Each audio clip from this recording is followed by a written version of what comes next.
If you want to add COD fee based on cart amount, in this video I will tell you how to set up very easily. For this I am using advanced cash on delivery app. You can also use the same app. You can download it from the Shopify app store. Once installed, then click on add COD fee configure button. Open shipping settings. Then it will take you to the Shopify settings. Then click on general.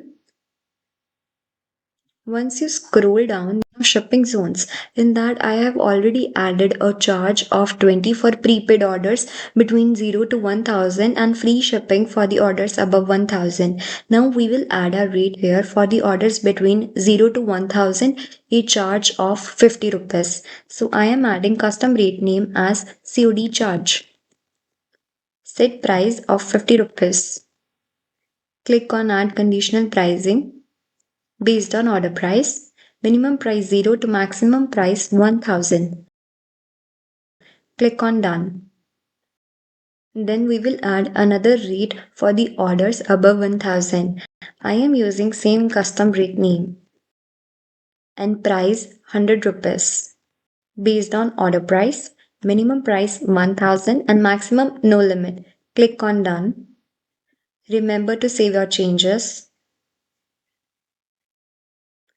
Then go back to the app dashboard. Then we will change the status to enabled. And now select the shipping rate which is related to COD only. Select COD charge and click on save. Now we will test this on our online store. Now we will select a product which is in between 0 to 1000 INR to check if the COD fee of 50 is visible. Now we will add a PIN code. See here the COD charge of 50 is visible. Now we will add a product which is more than 1000, so we can see that if the COD charge of 100 is visible or not. Here we can see COD charge of 100 is visible. That's it, you have successfully set up COD fee based on cart amount. If you like this video, then please like, share, subscribe and comment. Thanks for watching and happy selling.